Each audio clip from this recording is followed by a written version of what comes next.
Okay, well, people just keep streaming in, but we have a bunch of people here, so welcome. I haven't seen you guys in a while because I was at a conference last time. So Vern or Matt stepped in and helped out, and then we had a couple canceled with Memorial Day and different stuff. So happy to be back. So if anybody has any questions, you can pop them in. I did want to take a few minutes just to talk about loans, although maybe I'll ask here, why don't you guys put in the chat? Usually I always tell you to put your questions in Q&A, and that's still right. But if you could just put in the chat if the age of your child, what year they're starting school, that would be great. I just want to see if we have any 2022, any kids that are about to start. So just pop that in the chat, if you will.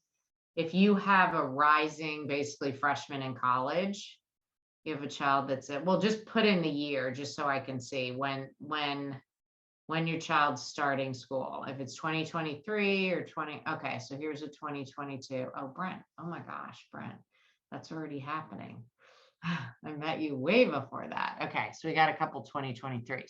So yeah, okay, thanks for that. I just wanted to take a couple minutes. I don't want to take the whole time because I want everybody to have time to ask questions, but I wanted to just take a few minutes to just talk about the different types of student loans, because if you have a child or a grandchild who's about to start next fall, for a lot of people, loans are part of the funding strategy, which is not necessarily a bad thing. Loans aren't bad. They're just, you just want to keep them a manageable amount of debt.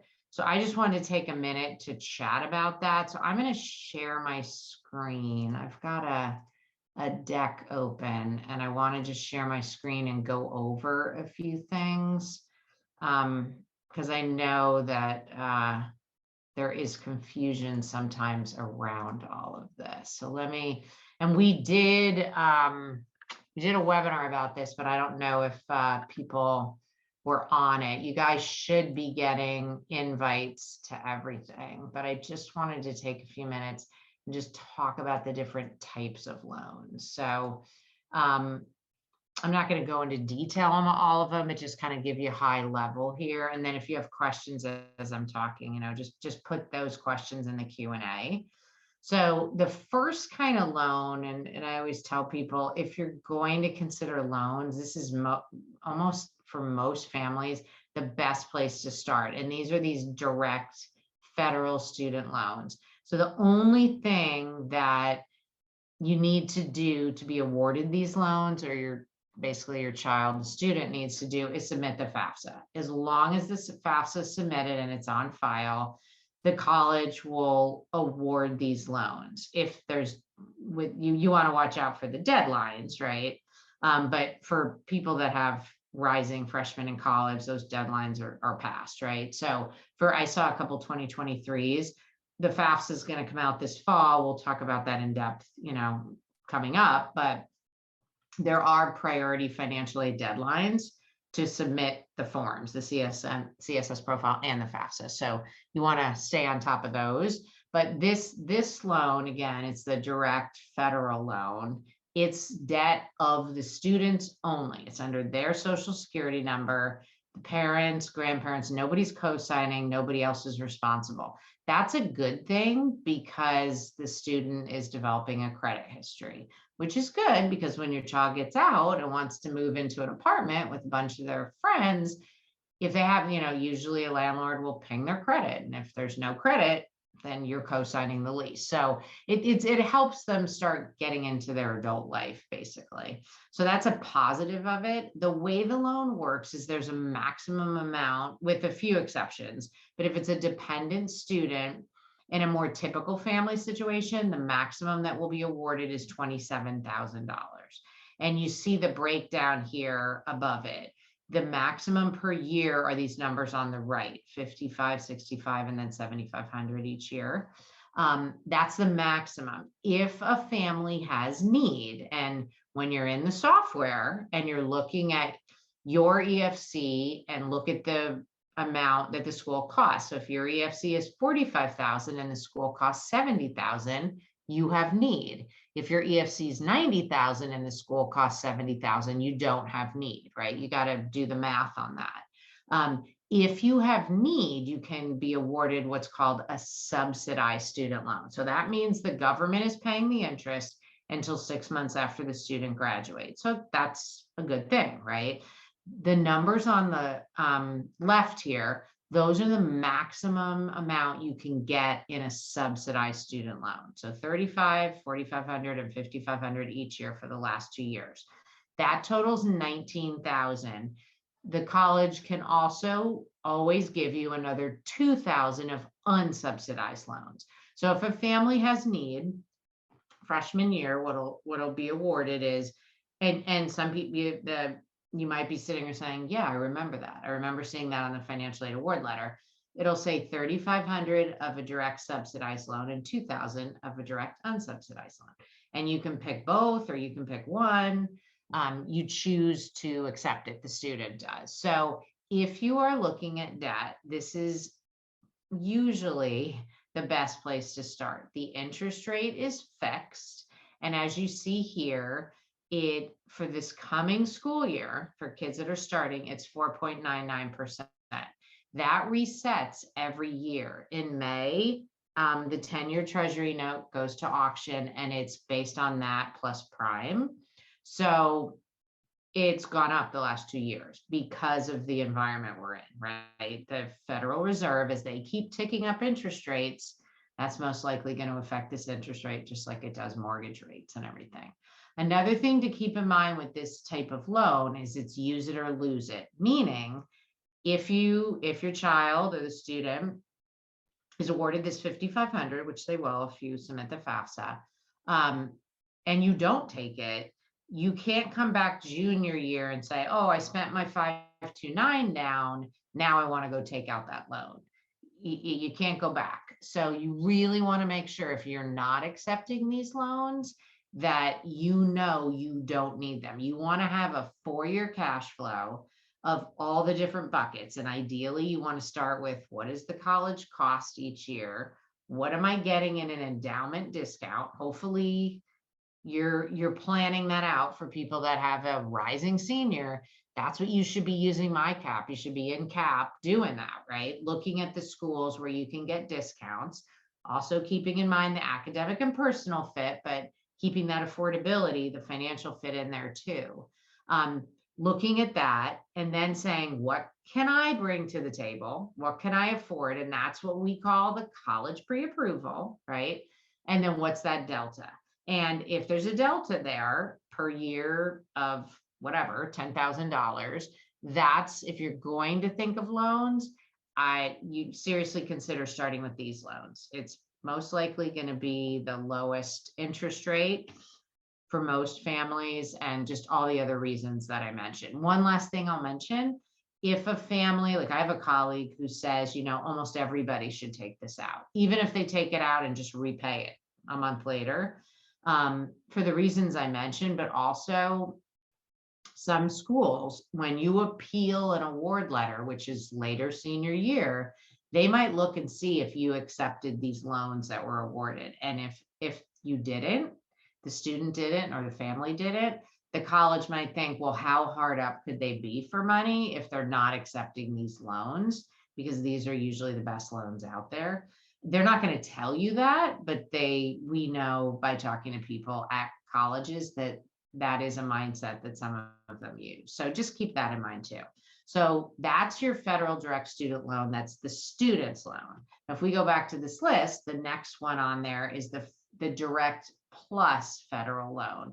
They left the word parent out of here that used to be in here, which I'm not in love with that because it's not clear, but that is a parent loan. So we went through this stuff. It is a parent loan. So the student is not on this loan at all. One of the parents applies for it.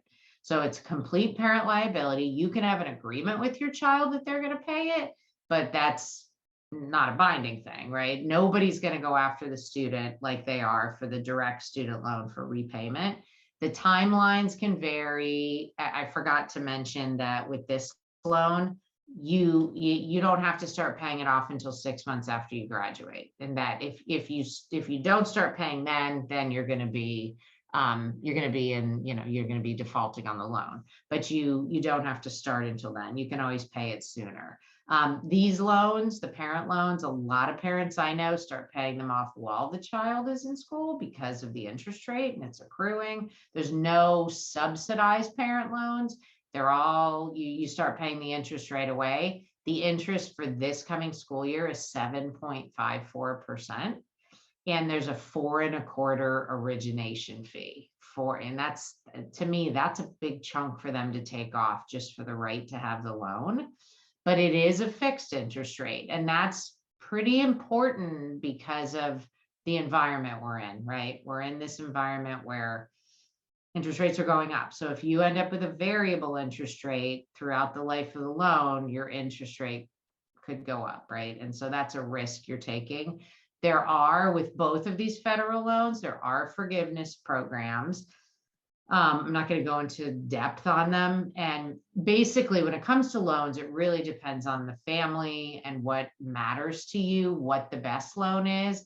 I'm just trying to take a little time today during Q&A to kind of give you just an overview of the different loans that are out there. This type of loan, you apply online, you almost find most parents find out right away, approved or not approved. So if parents are married, you want to pick the one that's more likely to get approved, good credit score, good income, all that fun stuff. But it's easier to get these loans than potentially going to a private bank if you have a credit score that's not as good. So for some people, they use this option because of that, right? I'm not gonna get into all this detail. The next kind of one, I'm just gonna go back here to my list. Sorry, I want to keep flipping around. The next one is a private student loan. So basically it's in quotes, it's a student loan, but there's a cosigner, and it could be grandma and grandpa, one of the parents, an uncle, whatever, somebody who is on the hook for the loan, just like the student. And that's because most students don't have collateral, they don't have income, so they're not a good risk, right, to loan to. So sometimes if you have really good credit, you might get a good interest rate off of these. Private loans tend to have a variable interest rate. So you have that interest rate risk, which 5 years ago maybe wasn't a big risk because interest rates were absurdly low and they were not moving. Now they are moving. So it's a different economic climate now. I don't have a crystal ball to know where it's going, but the Fed has been saying they're going to continue to raise rates. We'll see if they get inflation in check, they might stop, but just realize that usually it's a variable interest rate. You will have the cosigner. You always need to read the fine print on everything that you do financially. But with these private loans, don't assume they're like the federal loans, because they are not. They are, like I just said, variable interest rate. There's a cosigner, and they don't typically have loan forgiveness. They do have certain things, like if you do automatic pay from the student loans, you can maybe get 0.25% interest rate reduction. It's all based on your credit score, different things. So that's a private student loan. I always tell parents that if you have a relationship with a bank, go to that bank, say, hey, are you doing student loans? What are you giving interest rate for existing clients? What are you doing for them? Credit unions start, you're basically pricing it out to see, you see between all these options where you can get the best deal. But always keep in mind that if a school is not affordable, you might have to make some hard choices. And what we say at CAP is if you're thinking about borrowing more than what you think the student will make the first year out, that's a big caution, right? And I would even say for me personally, with my kids, I wouldn't have even gone that far. Like if I had my son studied business, well, who knows what he's going to make, because business could be an accountant. He ended up in supply chain, right? But you got to be careful even with that. Like my personal take is, if you're going to take out those federal direct student loans at 27,000, that's a pretty good investment in a good 4-year education, right? And if you figure for every 10,000 you borrow, it's about 100 a month and a 10-year repayment, you're looking at about 270 a month. I'm making an interest rate assumption with my math, but it's doable, right? You're not talking about $1,000 student loan payments for a parent or a student. Before you don't want to lose your mind in this process, and get too emotional, and we want to make this happen no matter what, because you could be leveraging your retirement. You could be leveraging your child's future if they have huge loans when they graduate. So I'm talking about loans here because I want you to be knowledgeable, and people that have been on my webinars have heard me say it over and over again.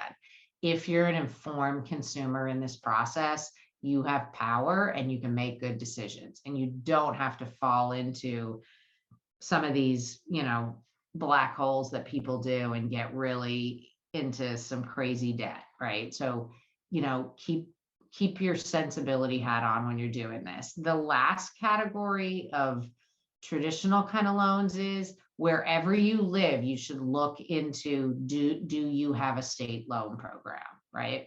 Because that might be a good option, right? There might be good interest rates that are offered, and every state is different. Some states, if you're a resident of that state or you're going to college in that state, you can participate in that program. The state of Rhode Island has a state program that any student can look at. It doesn't matter where you live or where you're going to college. So you should look at your state. We're in the process of putting together a resource on that. Maybe ideally it's links to every state and their state program, if they have one, so that people can go look. But just planting that seed that that's another option is state programs. Again, they're not going to be just like the federal programs. You've got to read the fine print and understand.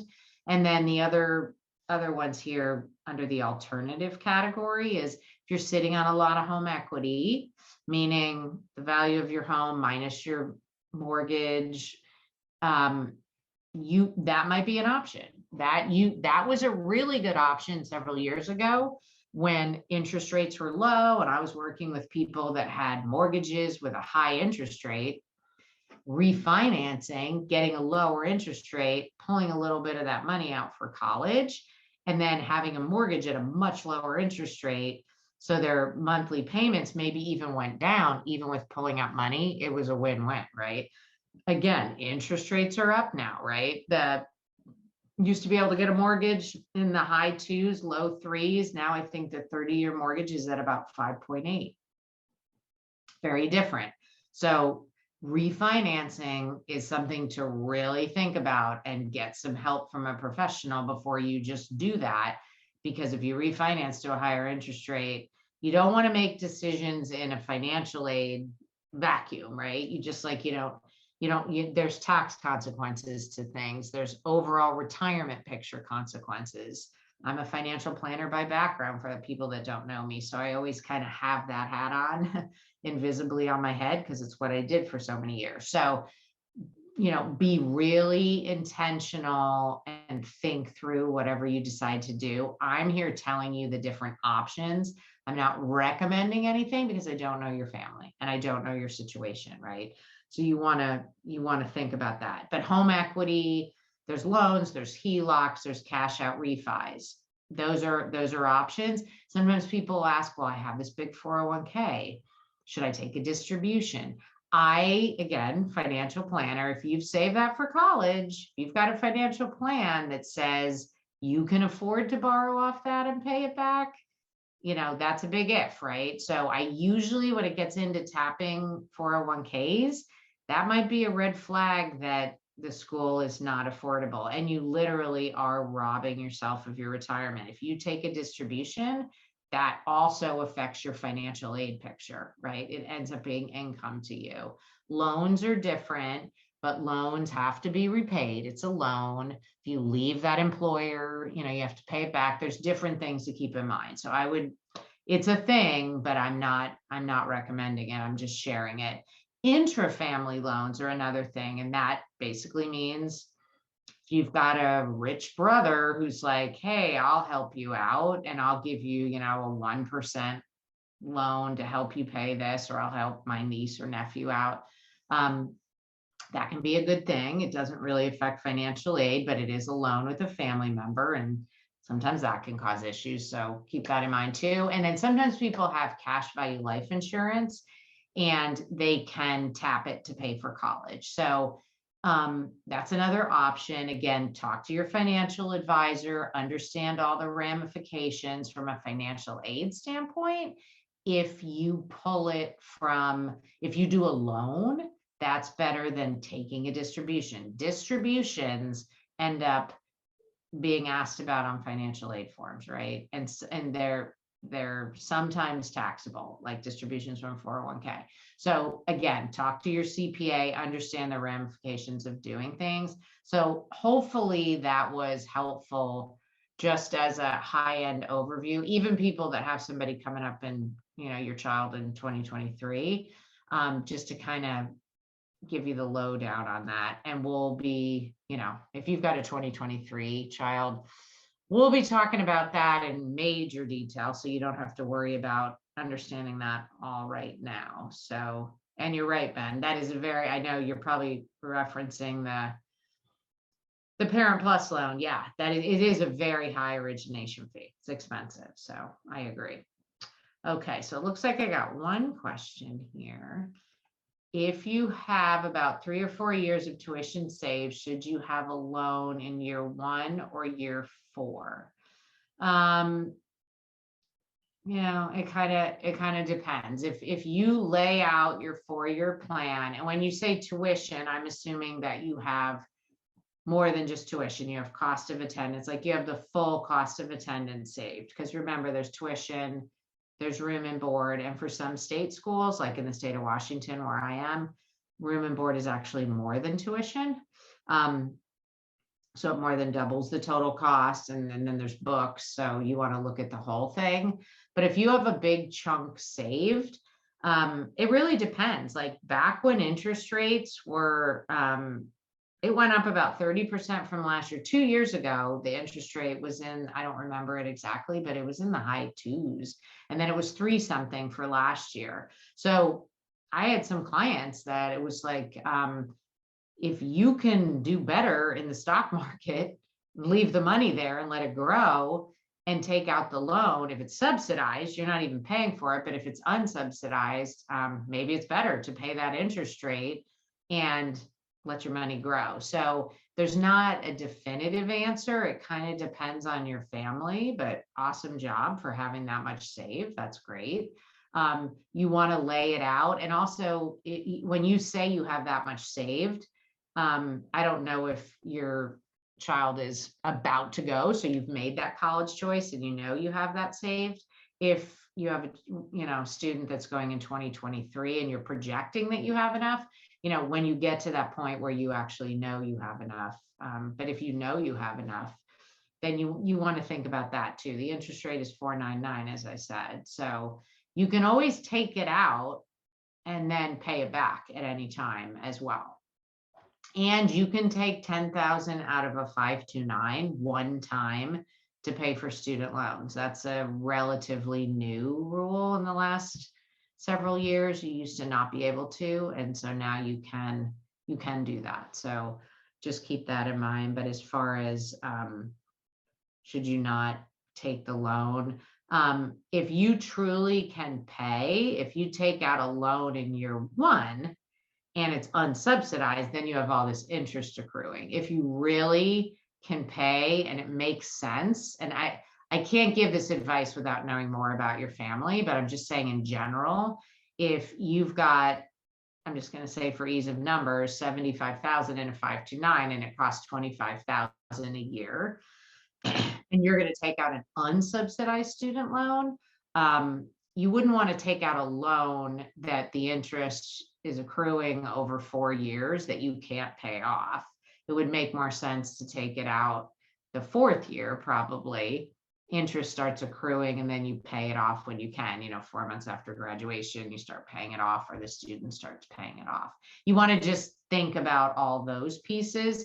I mean, in my mind, I just always think about that appeal comment that some colleges have made to us, that, hey, if you don't take these out, it might hurt you in appeals. It's not every school, and you can take it out and just pay it back, right? You can't pay it back with a 529 except for that 10,000 once. So if you have 3 or 4 years saved in a 529, that's different. So the upshot is, I can't definitively answer your question, but hopefully what I've said is somewhat helpful. There is a small origination fee with the federal direct loans that the student takes out. It's 1.058, I believe, is the new one. So not exorbitant like the 4.25 for the Parent Plus loan. So some people are happy to eat that and, take their $5,500 for freshman year. So that's that. What else you guys got for me? Oh, here's another one. My wife teaches at Cornell. That's my alma mater. Nice. And has a tuition benefit that will pay 30% of tuition and fees, but we've learned that many schools will reduce their need-based aid by the same amount. The reduction will first be applied to student loans, then work study, then grants. I know it may vary by school, but in general, would we be required to take a student loan? And if so, I know it may vary by school, but in general, would we be required to take a student loan? And if so, would it only be I can't say if you would be required to take a student loan. I mean, you're never required to take a student loan. It's always your option.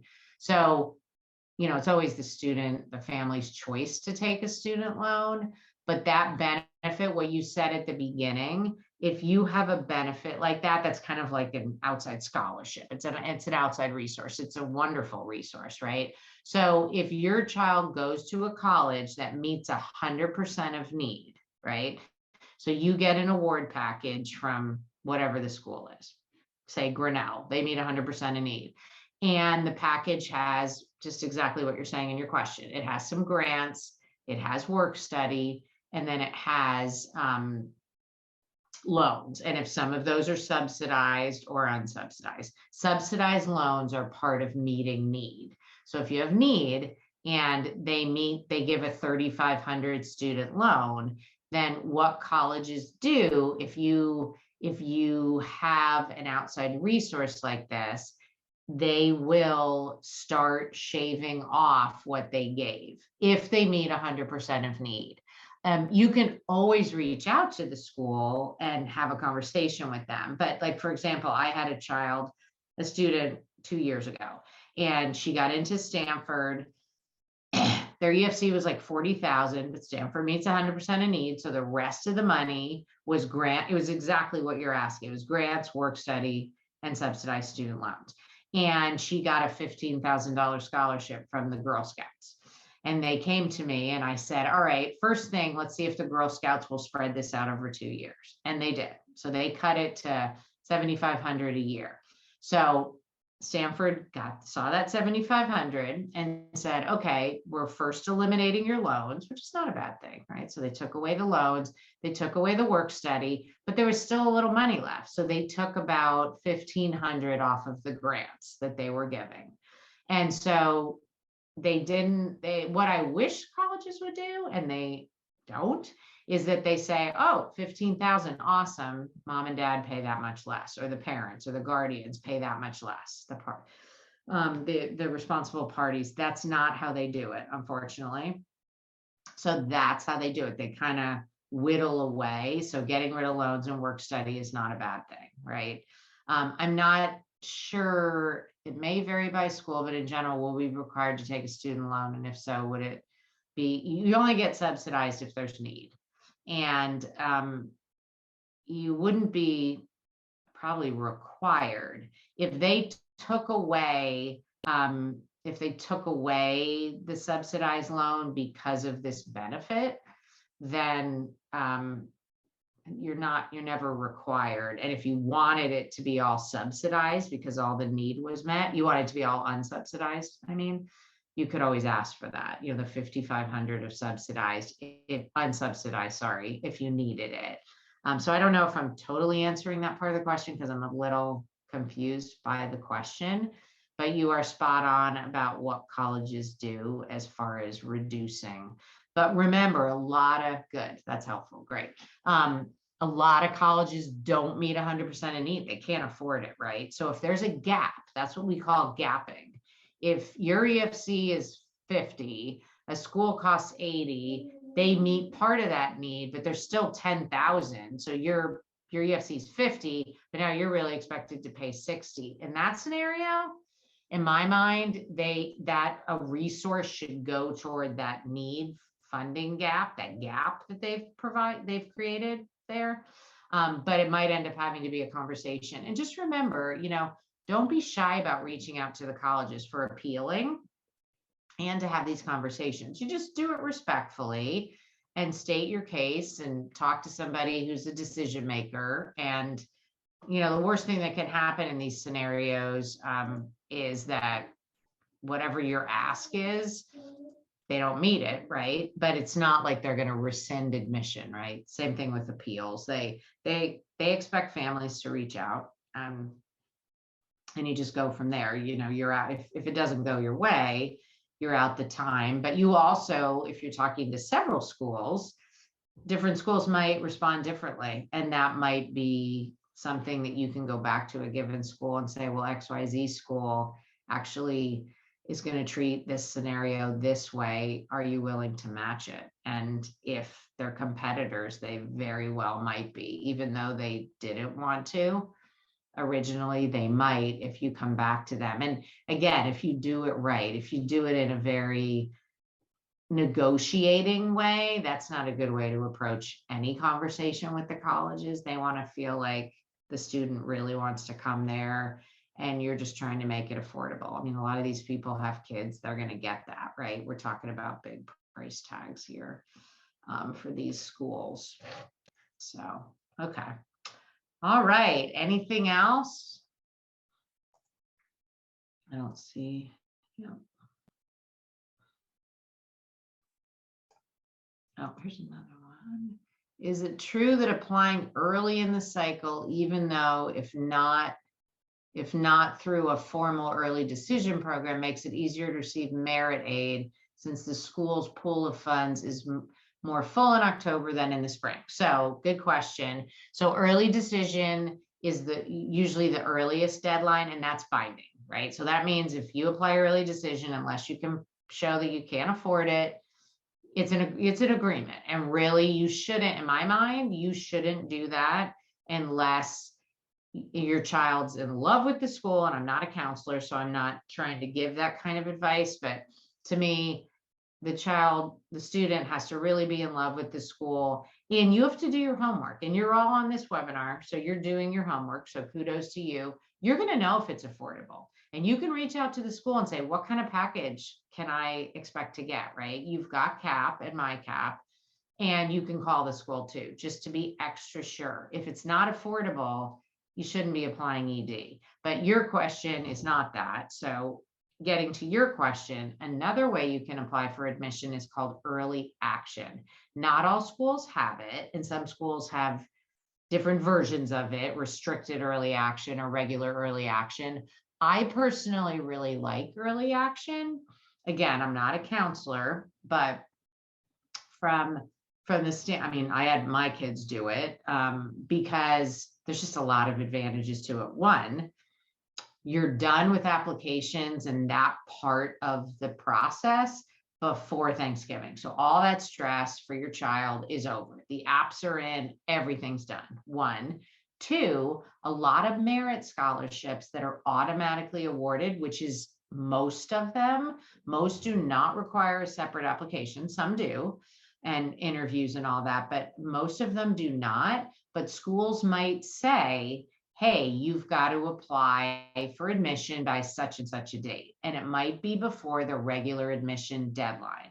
So you don't want to leave money on the table. If Merit Aid is the name of the game for discounts, you should seriously consider early action to make sure that you're getting it in early. And then to the point of your question, it's not like there's no merit money available for regular admission kids, but anecdotally, and if you look at the stats, if it's with a school saying how many kids got merit through EA versus through regular admission decision timeline, a lot of times for a lot of schools, you'll see more merit on the EA side.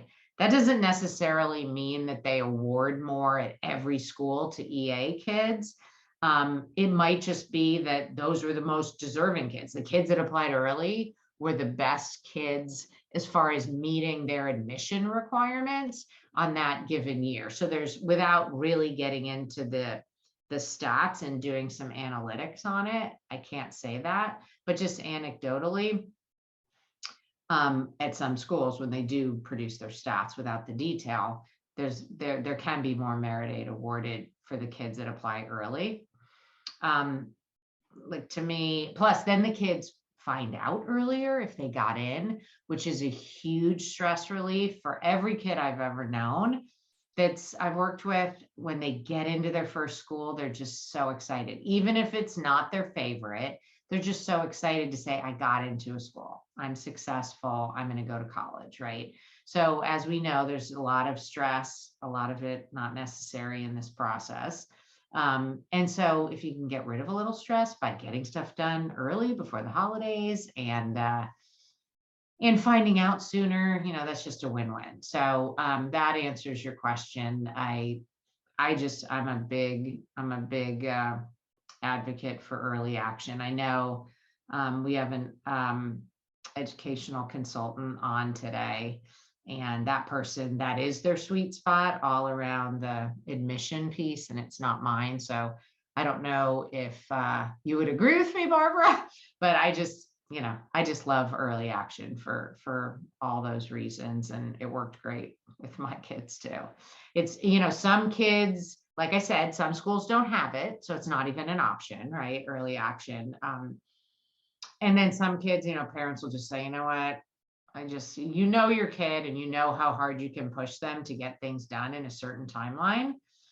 If it creates too much stress, that could be an issue too. And yeah, Barbara just wrote in another great point. Applying early is also a win because it shows the student serious. It shows the student has their act together and cares. And a lot of schools, they want to admit kids that are going to come, right? And so anything that shows what we call in the industry demonstrated interest, that can be a positive at some schools. Not all schools track that and care about that, but a lot of schools do, right? So that's a great point. Thanks for sharing that, Barbara. That, that's another win for that. So I just love early action if they have it. It's just it's a nice thing. So anything else?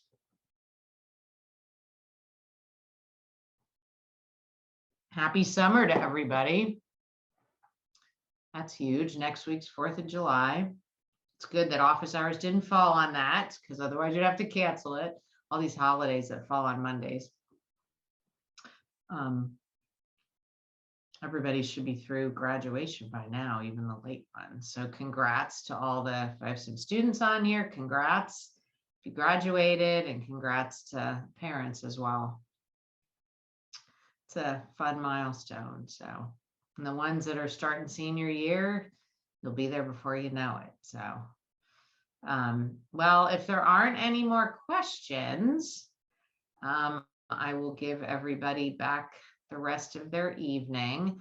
This is being recorded and it will be posted in the MyCap community. So if what I talked about at the beginning you want to listen to again, or you want your partner to listen to it, my colleague Candace always does a great job of posting that in the community, so that'll be in there. So if we don't have any more questions, I hope this was helpful today, and give another minute. I will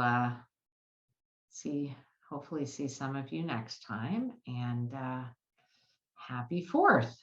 Be safe with your fireworks if you're doing your own fireworks. So, all right, well, be well, everybody, and take care, and we'll see you next time.